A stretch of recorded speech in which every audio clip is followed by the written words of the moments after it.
ओम शांति। आज की अव्यक्त मुरली 2 फरवरी 2004 की रिवाइज मुरली में बाबा ने कहा, पूर्वज और पूज्यपन के समान में रहे सारे विश्व की आत्माओं की पालना करो।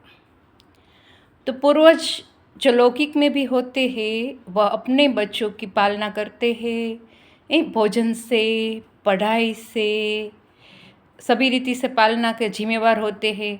तो यहाँ अलौकिक जीवन में भी हमें पूर्वज बन के सारी विश्व की आत्माओं को दिव्य गुणों से सकाश देना है, शक्तियों की सकाश देनी है। आज विश्व में सबको ज़रूरत है शक्तियों की सकाश की। तो आज की मुरली में बाबा ने कहा, पूर्वज बनने के लिए 2 बातों की धारणा चाहिए और 3 बातों में ध्यान रखना है। तो कौन सी 2 बातों की धारणा चाहिए? एक तो आत्मिक भाव, आत्मिक दृष्टि, आत्मिक वृत्ति, एक ये बात ध्यान रखनी है। और दूसरी बात बाबा ने कही, दुआएं देना, दुआएं लेना। कोई हमें कुछ भी देवे लेकिन हमें उन्हें दुआएं ही देनी है। तो इसके लिए तैयार है? तो बाबा ने पूछा, तैयार है सभी?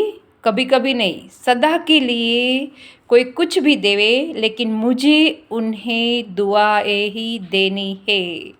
और बाबा ने कहा कि कौन सी 3 बात छोड़नी है? परदर्शन, परमत, परचिंतन। परमत में परसंग और कुसंग भी आ जाता है। अपनी मनमत के प्रमाण नहीं चलना है, बाबा की श्रीमत के प्रमाण चलना है।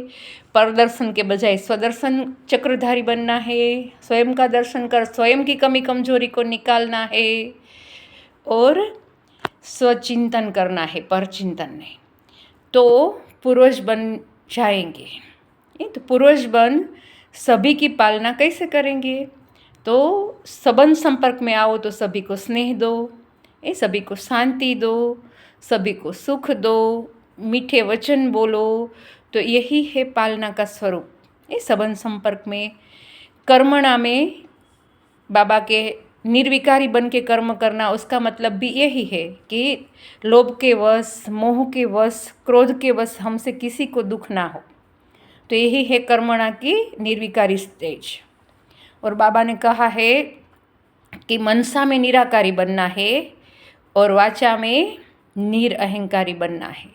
तो मनसा में निराकारी मतलब में आत्म अभिमानी स्टेज में स्थित होके शिव बाबा के साथ अपने मन बुद्धि लगा के परम धाम में बैठ के सारे विश्व को सकाश देनी है।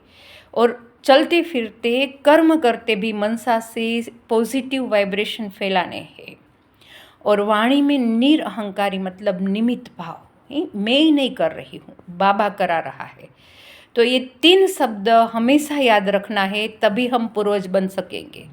निमित्त भाव, निर्माण भाव, निर्मल स्वभाव। और जितना निमित्त बनेंगे उतना सबको प्यार, शांति, खुशी, सुख, सर्व दिव्य गुण हमसे प्राप्त होते जाएंगे।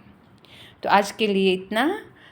आज हमें पूर्वज और पूज्यपने के समान में रहकर, मतलब कि हमें खुद दिव्य गुणों से भरपूर होके, सर्वशक्तियों से भरपूर होके सारी विश्व की आत्माओं की पालना करनी है। तो पहले हम खुद भरपूर होंगे, हमारे पास इतना स्टॉक होगा दुआओं का, तभी हम दूसरों को दे सकेंगे। तो हमें अपने पुरुषार्थ के लिए बाबा ने 1 साल दिया आज की मुरली में। तो 1 साल में जहाँ भी हमारी कमी है, कमजोरी है, उसे स्वचिंतन करके, स्वदर्शन करके उस पर हमें और पुरुषार्थ करना है। तो अच्छा, ओम शांति। मेरे मीठे बाबा, प्यारे बाबा, शुक्रिया बाबा।